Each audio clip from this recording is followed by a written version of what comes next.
knowing myself and where I came from, I really never had anybody give me the view from back here that I couldn't see. And when I got into small group, Jeff is one to observe and just kind of, I mean, he's a poker player. So he watched me and he got to know me. And when I got enough nerve up to ask him what he saw in me that maybe I didn't see, he was very honest with me and in love and truth gave me some things about myself that I portrayed or that I possessed that I really didn't see like he did. And so he gave me a perspective about some things in my life that gave me that view from the outside. I would have never gotten that on Sunday morning in a Sunday school class, or would have gotten that on a Wednesday night service, because you put on your best and you come in and you smile. But when you break down in those small groups, you share your heart and you share things that hurt. You share stuff that you wouldn't normally share. And it's a safe place. And he was faithful to give me those things that helped me grow and kind of gave me a different perspective of myself. What I would say in regards to small groups and athletics, I played college football for a number of years, and one of the things that I used to have to deal with is that the coaches are there to push you beyond your limitations to help you grow and develop as a player. And sometimes it's positive, but a lot of times it's negative with the hope of pushing you positive. But in a small group, it has always been an environment of positive encouragement, positive stretching, being honest in love, and administering truth through that filter that has encouraged me to dive in as deep as I can and to basically envelop myself in the small group setting with Daniel and with Ryan. And it has changed me. It really has. Did I make you mad whenever... No, you didn't make me mad. Obviously, sometimes learning some things about yourself, are sobering. It's a good way to put it. They helped me grow. They were honest things. And what happens with that is Craig's asking me to just look into his life and be honest. And then if he's willing to be that vulnerable and wanting to grow that much, then that really opened a door where I was wanting him to look into my life too. And so you end up with a relationship. Being involved in small groups changed the way I minister by basically, he said this aspect of the encouraging environment. Now, yes, it's an encouraging environment, and we speak the truth in love, but we're not yes men, and we're not consolers or anything of that nature. It's one of those, hey, if it's wrong, it's wrong, and you let them know, and they're okay, and a different perspective. And so with ministry, with that nature, now you're able to. There's an idea that's had, and it's like, I can come to Dwayne and Ryan, hey, I have this idea for our ministry, something of this nature, and they're like, huh. And instead of, oh yeah, that works, yeah, that's fine. It's like, what about this? What about that? What about this? Maybe you shouldn't do this. Maybe you shouldn't do that. And it's like, oh, I didn't even think about that. And it's funny, a lot of times, at least as guys, I think you'll hear speak the truth in love. And I know a lot of times it'll be, okay, I'm going to tell you the truth, but I'm going to say it really nice or soft. And it's not really about the presentation as much as in love means that, you really have the best interest of the other person at heart. Because, if I try to be too flowery, I quit being me. It's not a problem. But the thing about it is, you can be honest and direct, but it's more about, okay, are you in a relationship where you really have the needs and the best interest of the other person at heart? And if you trust that person has your best interest at heart, they're not doing it for an agenda or ulterior motives, they just honestly want to help you and love you and help you grow, then you find a place in small groups where you get that kind of feedback, and you just won't get it, you know, in a lecture format on a Sunday morning. Not that that's bad, I do it all the time, but you're not going to find that kind of personal feedback except in some sort of intimate small group environment.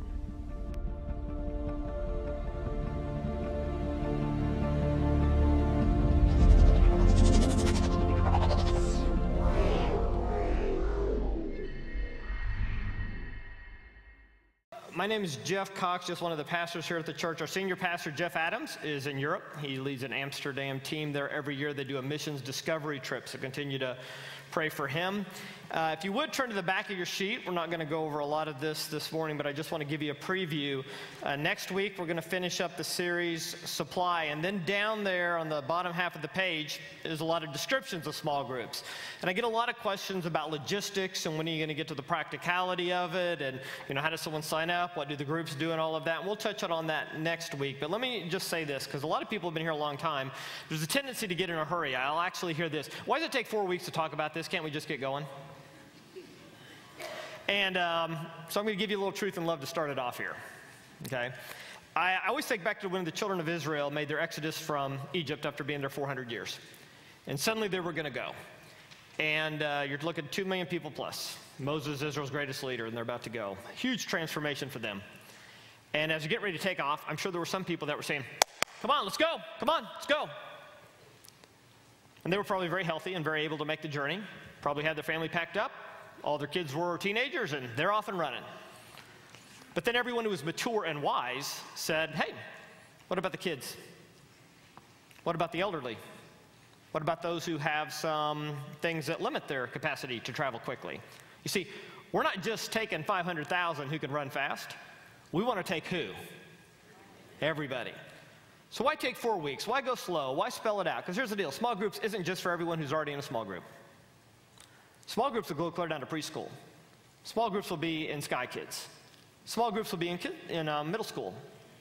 Small groups will be in high school. Small groups will be in college. Small groups will be in young adults. Small groups will be in middle age. Small groups will be in our seniors. Small groups will be church-wide. The transformation isn't just to do small groups, it's to become a church of small groups. And so how do you get everyone involved? You have to go through it in a timely manner, because the goal isn't just to take 400 people of our church and put them in small groups.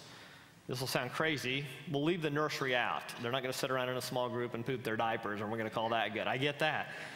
But you know what? Probably, I taught 4-year-olds. I'll talk about that a little bit 2 weeks ago in there. You know what?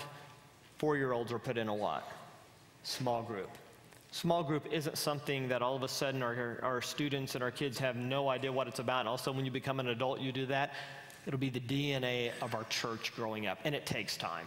So in all love, I tell you this. If you're in all big hurry, you need to slow down and worry about the whole congregation coming along, right? Because we all want to go together. 2 weeks ago, Jeff Adams started the series off, and the words transformation, all the logos and everything is a shameless ripoff of the movie Transformers. I get that. Cars into robots, they change. Paul said this, we're to be transformed by the renewing of our mind. Metamorpho is the Greek word. Metamorphosis is an English word that comes from the etymology of that word. It means a change, a metamorphosis, a change.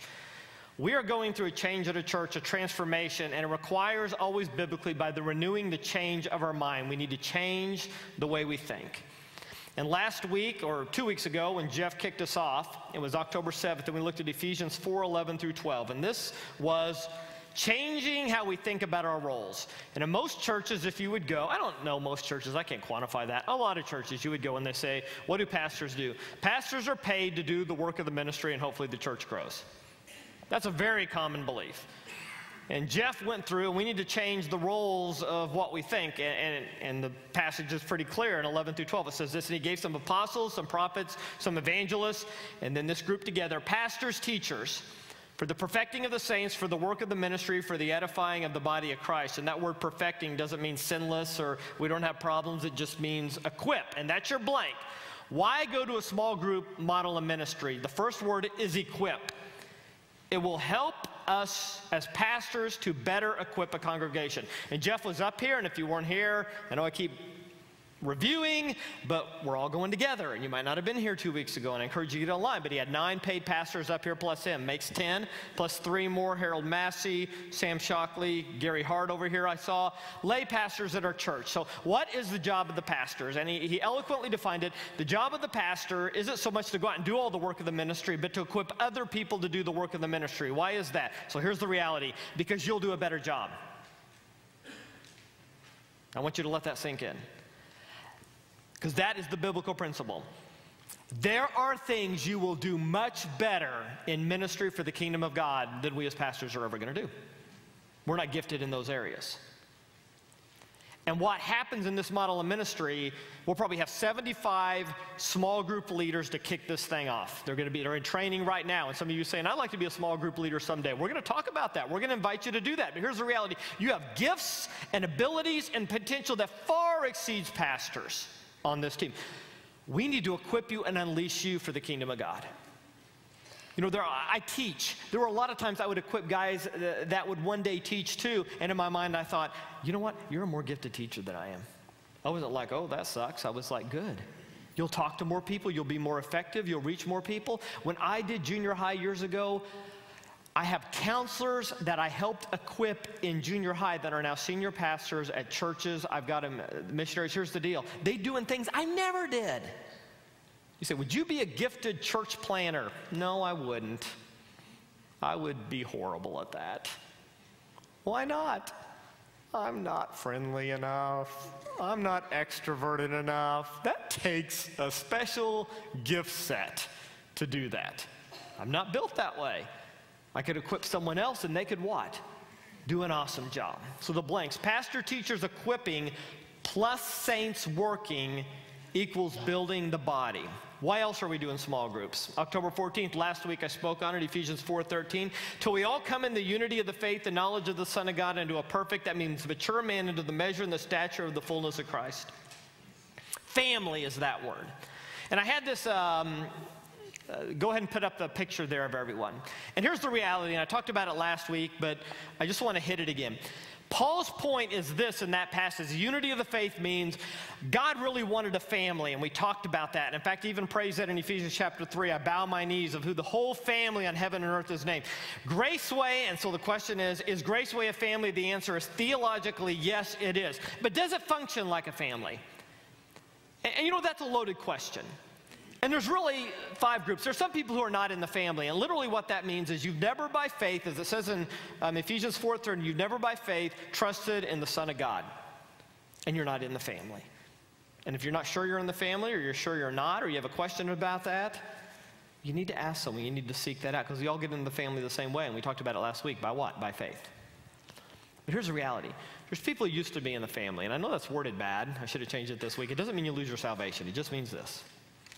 You know, I used to come here, I used to be plugged in, I used to be in ministry, I used to be bought in, I used to be in all of these relationships, and the reality is I'm still coming to Graceway, but to be honest, it just doesn't feel like family anymore. I'm still here, but I haven't really acted like it's family. And this isn't a condemnation. This isn't me like saying, oh, that's bad. No, I'm just saying that's the reality of where you are. And that happens a lot. The next group is my parents make me come to church, and I hit that really hard in the next service because that's where most of our students are. But you know, students grow up in church and they leave in unbelievable numbers, and here's the reality. They usually leave not running from something, but to go to do something. You know what kids want to find? They want to find family too. A lot of times we wonder, you know, as adults, how could a kid ever join a gang? I'll give you one reason. It feels like what? Family. People want family. When church doesn't seem like family, meaning their friends, the counselors, the people around them don't foster that kind of environment, they leave just like the other people leave. So, they attend but not family. If that's the case, usually it's because you love Jeff Adams. Eloquent, preaches, probably encourages you, give you things to apply to your life, and you're here every single week. But if you've never kind of taken the step to jump into church, not as a place where you attend in a lecture format to get fed, you've never made the jump to say, it's like family. And then finally, there's those of us that it's like family. So what's the encouragement for us? To be honest with you, whether you do small groups or not, I'm always going to think it's family. But you know, what small groups do is it facilitates the people who it seems like family, it feels like family, you've been here a long time, you're plugged in. You should be reaching out to the what? The other 4 groups. And we forget that sometimes. I told you last week I sold my house, didn't have a place to go, and I went to live with the Greens. There were 2 basic reasons. The primary reason was they let me. I moved 1/3 of my stuff into their basement, 2/3 of my stuff into storage, took over 2.5 rooms, and plopped down there with all my junk. Why'd you move in there? The second reason. Because I didn't want to live a place where it didn't seem like what? Family. So I could walk in any given night, and I look, and there's my beautiful wife, Debbie, sitting on the couch, and she's got one of those masks on. And she's next to Paula Green, and she's got a mask on, and they're watching TV with their feet up on the coffee table, sitting in their jammies. And it doesn't really matter who's coming over, who's wandering through the house, they don't care. That feels like what? Family. Is church like that? Now you could make the case, if somebody came and rang the doorbell at their home, I guess we could sit on the couch and say, hey, it's unlocked. Or you could, if they weren't familiar with it, you could actually get up and go to the door and treat them like what? Family. So why do small groups? Small groups are a way to return so the church functions of what it's supposed to be, breaking down people into groups where we're actually in relationships, so it was family. And this week we're going to look at Ephesians chapter 4, verses 14 and 15. I think Paul gives a powerful, powerful image here. I think we'll all relate to it. So I'm going to call it this week the word grow. Now I want to tell you, I am very cynical when it comes to church, and I'm just being honest. And if there's one word that's overused in our church, it's the word grow. As I say the word grow, I want to throw up. We have used the word grow so much. Grow, grow, grow, grow. Grow's green. What would be a good new theme? We can't use grow. Why? Because we've used it a million times. But you're using it again. Why? Because it's in the passage. But I want to talk to you about not just individually you growing or something like that. I want to talk about the whole body growing. And here's how we have to change our mind. A small group model will facilitate growth. We need to change how we think about corporate growth. And I don't mean numerically, okay? We're already a big church numerically. Here's the deal. Do you want more people to come to this church? This is going to be very controversial. Yeah, I kind of do and I kind of don't. I kind of do eventually. Well, why not today? They're going to hell, I get that. Here's the deal. I want to get really good at taking care of who we already have. Because I'm not so sure we're as good at that as we should be. Are you with me? And I'll really be concerned about reaching a bunch of other people when we get really good at discipling and nurturing and caring for the people God's already given us. So you say, well, how does this come about, this whole growth thing? Now, I'll just give you a blank. Paul states in 4:13, I won't read it again, that we all enter God's family the same way, faith in the Son of God. He then emphasizes the maturity, perfection of the body. And here's what I want you to see. You're saying, is this lesson about how I can grow personally in my life? Yes, but not really. It's really about how Graceway can grow. And I don't mean numerically. It's about how Graceway can grow to be a more mature church.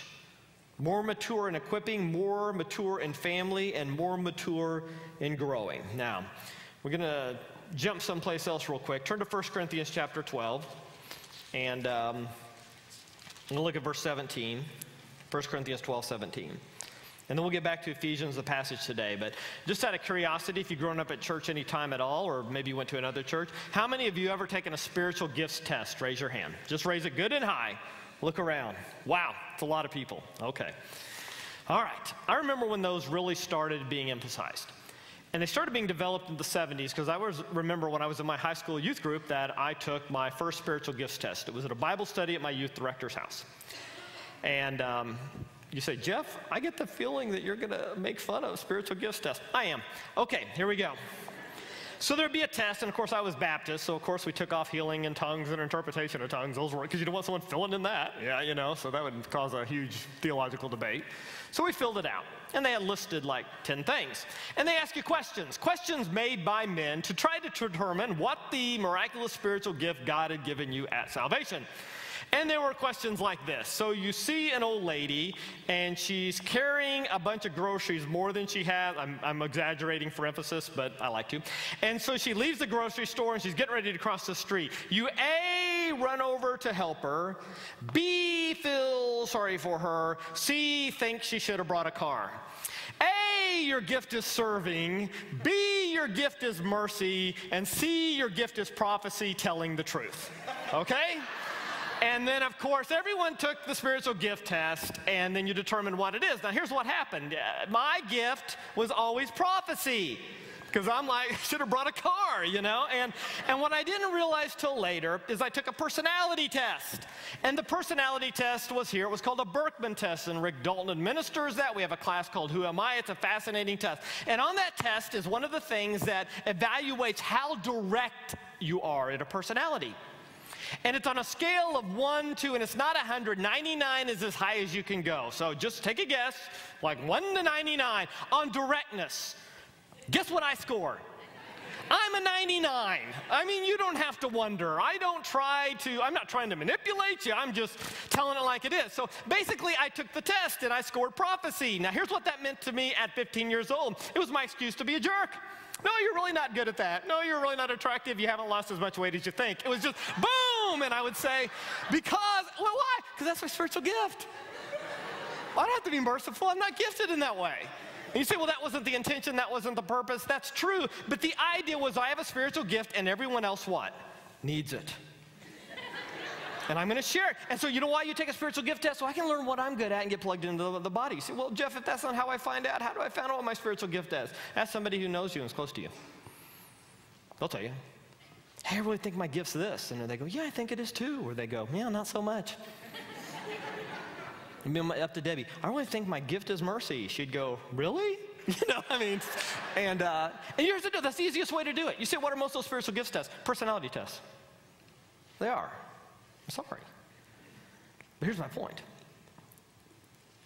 We take the test to find out how to minister to the body because the body obviously needs our gifts. And that's true. I'm not putting that down. I'm not downplaying that. One of the days I'm going to make up my own spiritual gifts test. And the end of every test is you need to be in children's ministry. I hate kids. The way you'll learn not to hate kids is work with them in children's ministry. I love kids. Do your gift there. Spiritual gifts tests are, to me, ways that people kind of ignore the ministries of the church that really need it because they're thinking about themselves.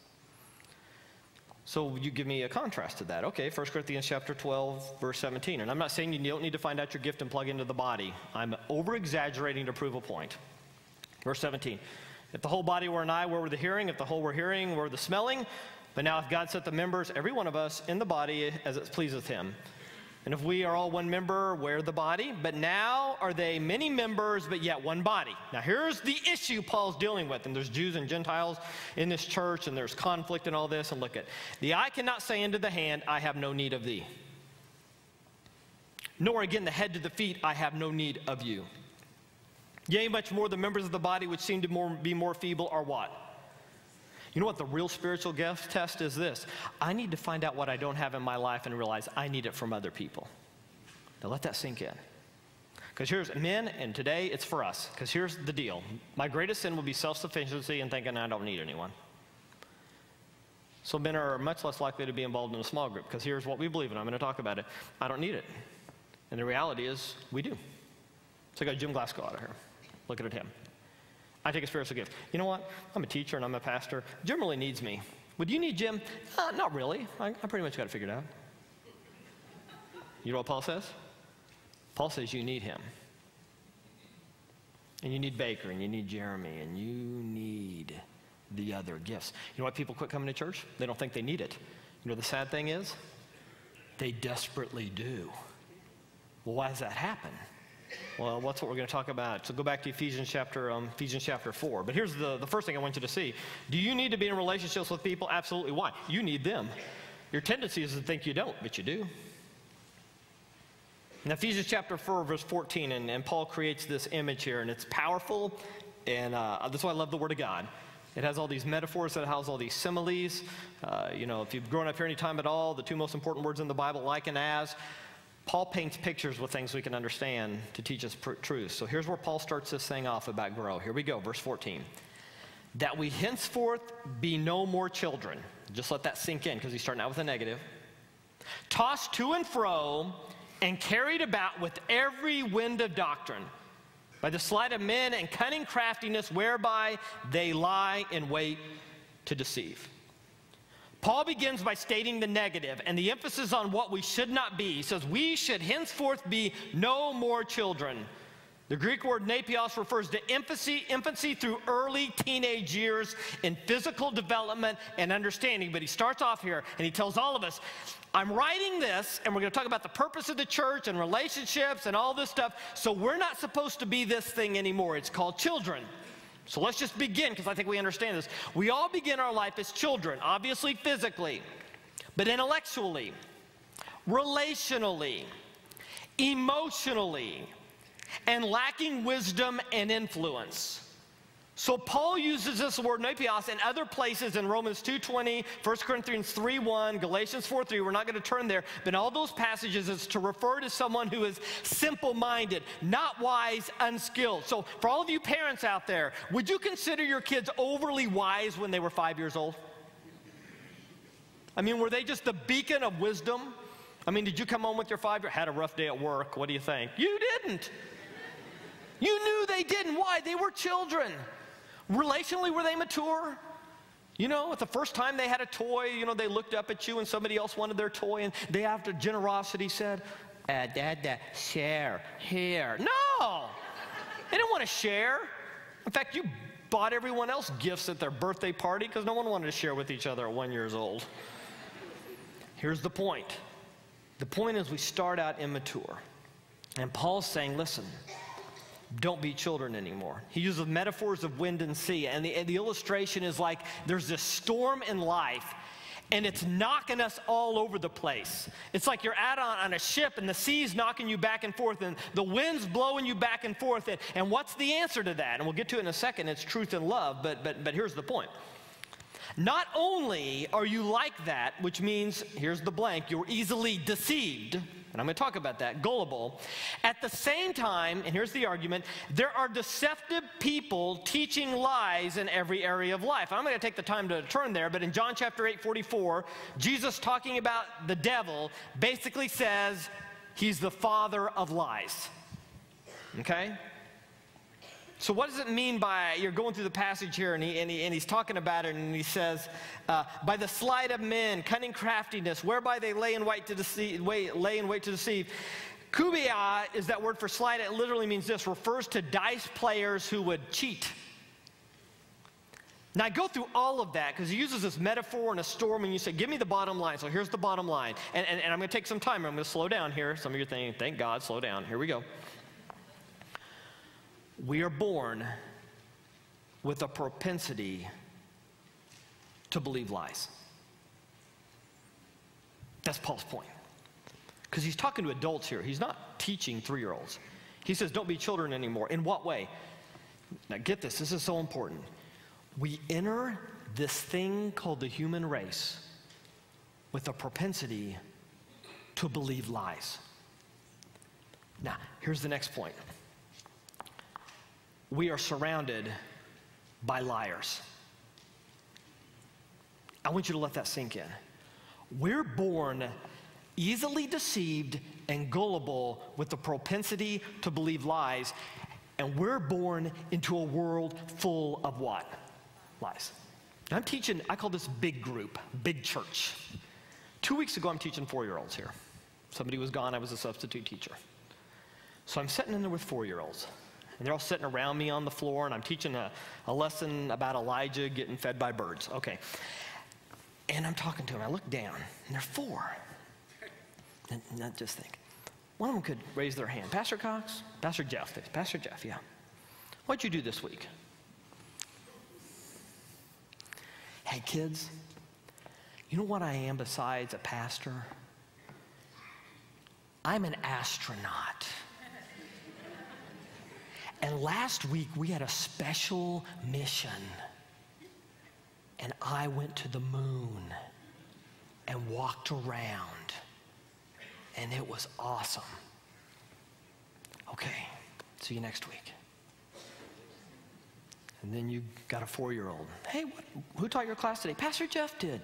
Oh, what'd he say? Well, something about Elijah. Did you know Pastor Jeff was an astronaut?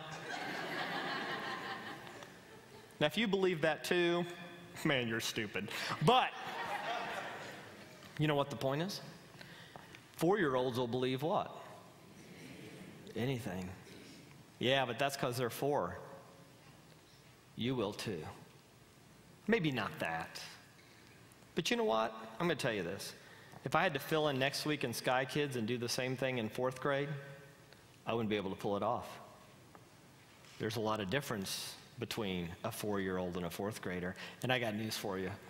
If I'm in the college class and said, you know what, I was an astronaut, kid in the back would go, now I've heard you speak before based on your vocabulary. I'm going to guess your ACT at around a 21. That wouldn't have done it. No chance.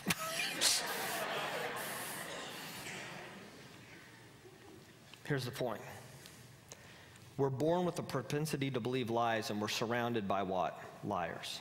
Well, in what way? Do people tell us they're astronauts? No. I had a counselor years ago in junior high.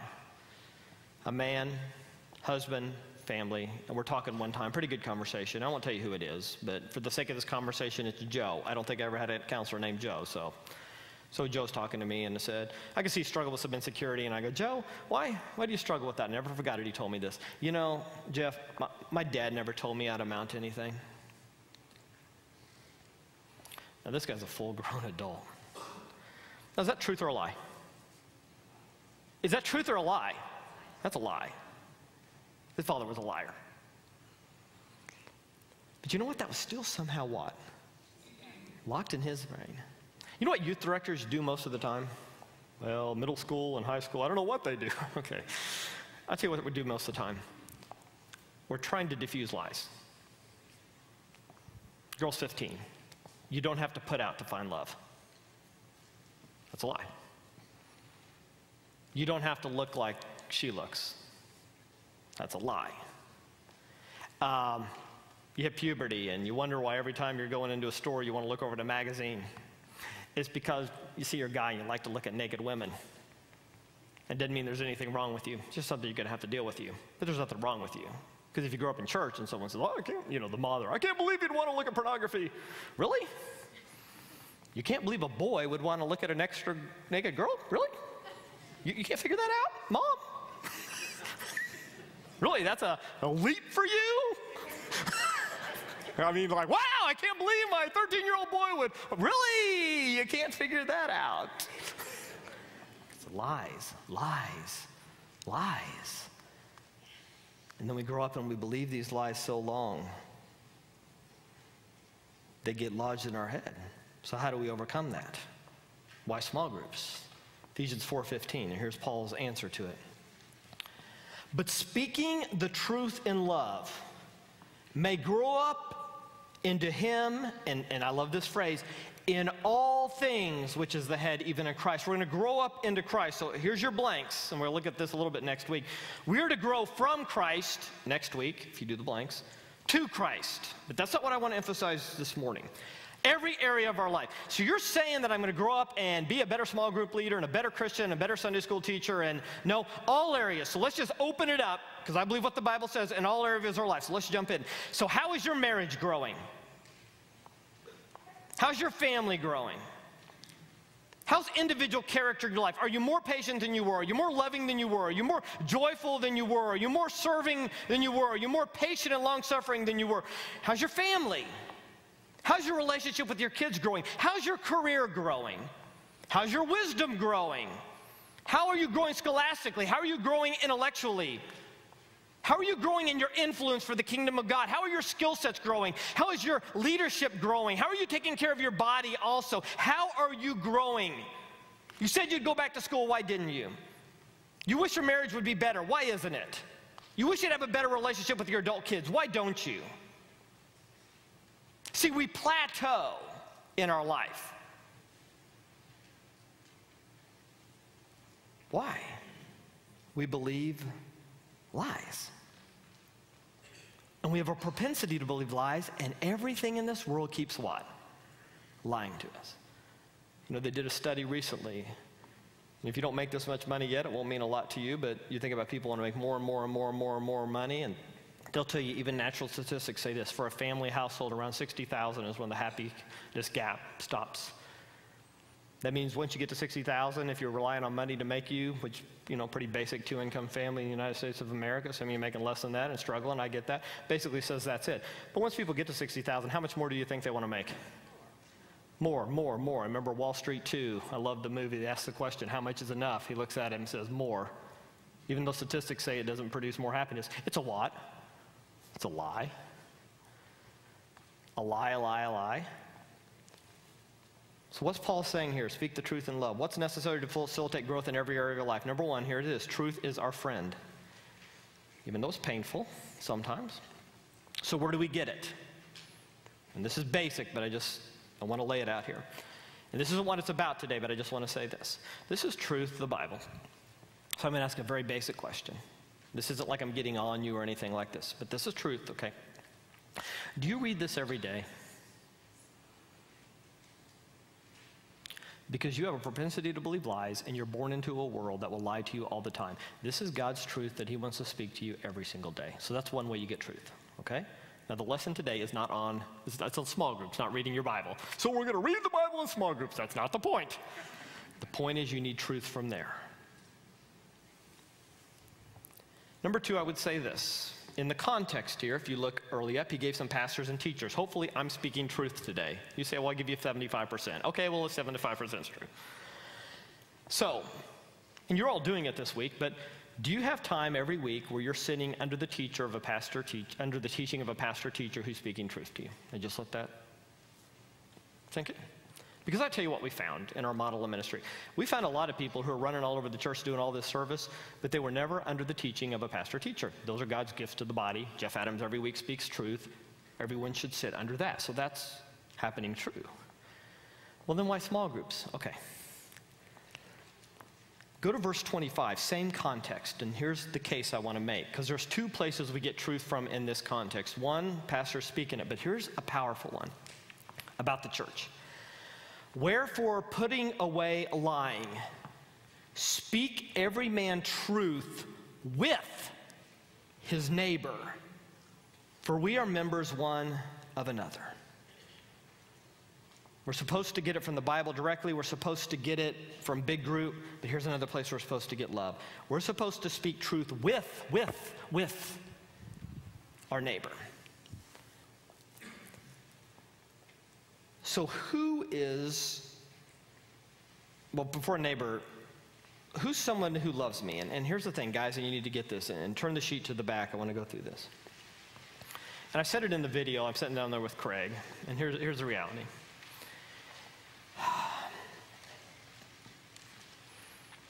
Let's say that I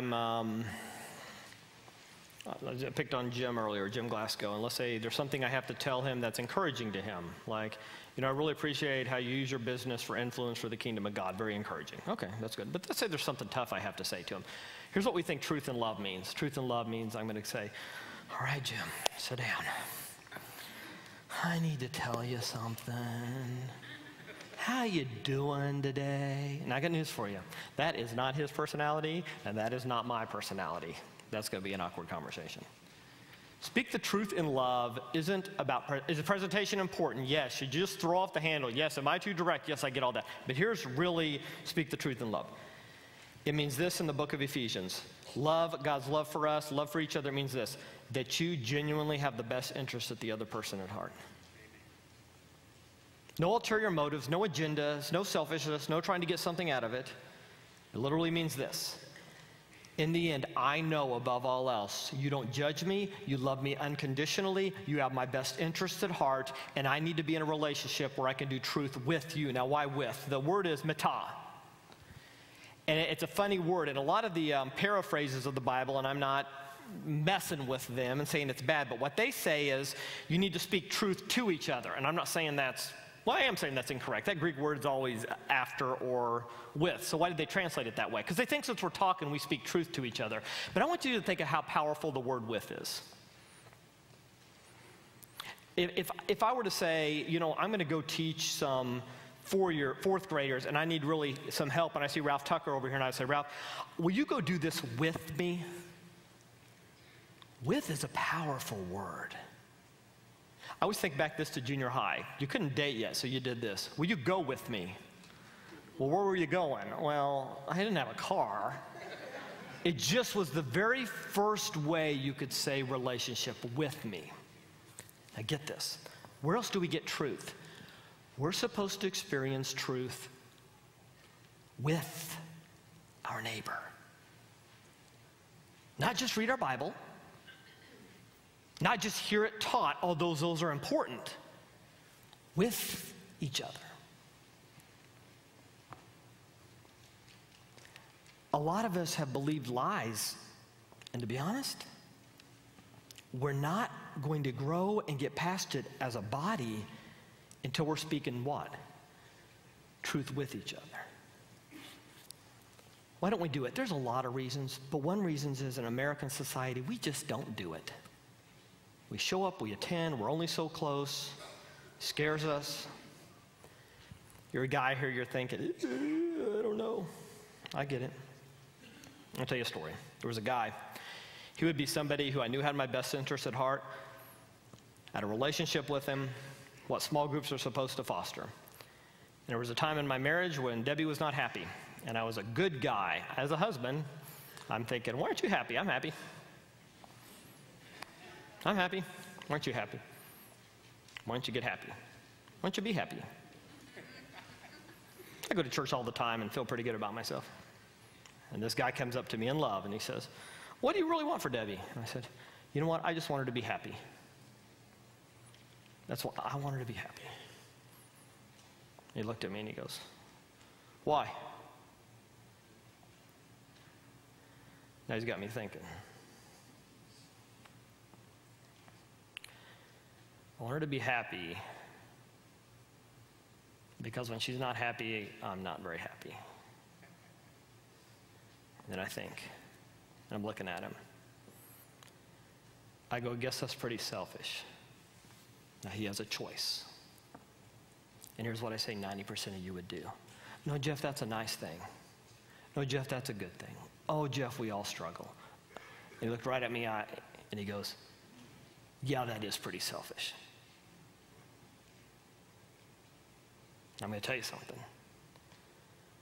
I could go to church every week and hear a sermon and maybe never get that.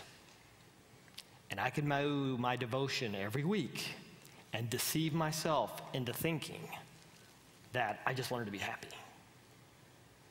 But when someone who has your best interest at heart is in a relationship with you that can look right back at you and say, yes, that is being selfish, that'll wake you up. I needed to be woke up because I had believed a what? A lie. And instead of empathizing with what she was going through and having compassion, I was frustrated that she wasn't as happy as me, pushing her away. See, you can play church and wonder why all these areas of your life never grow. You say, well, man, that means you're going to have to hear some hard things. Not all the time.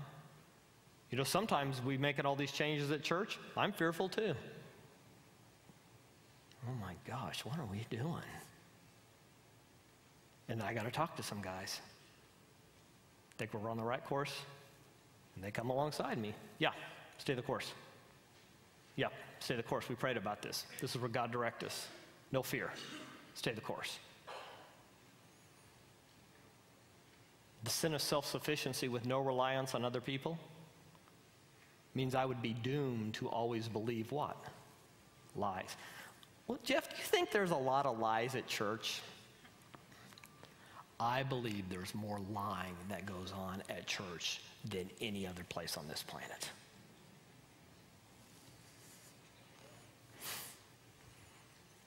There's probably not a week that goes by that I don't hear something that's an utter what? Lie. Either through counseling or what someone says or all that stuff. We need a model of ministry, which small groups is the reason we want to do this, to put us in a place where we get into relationships with people who we can speak truth, not to each other. Hey, you're not really good at that. Hey, you suck. No. Speak truth what? Meta, with each other. When he says this, members one of another in that context, that is never used, that word of an organization. It's always used of an organism where relationships exist. Jeff, why are we doing small groups at Graceway? Why the big deal? We want to equip you. We want it to be a family. And we want to grow by experiencing truth with one another in love. Lord,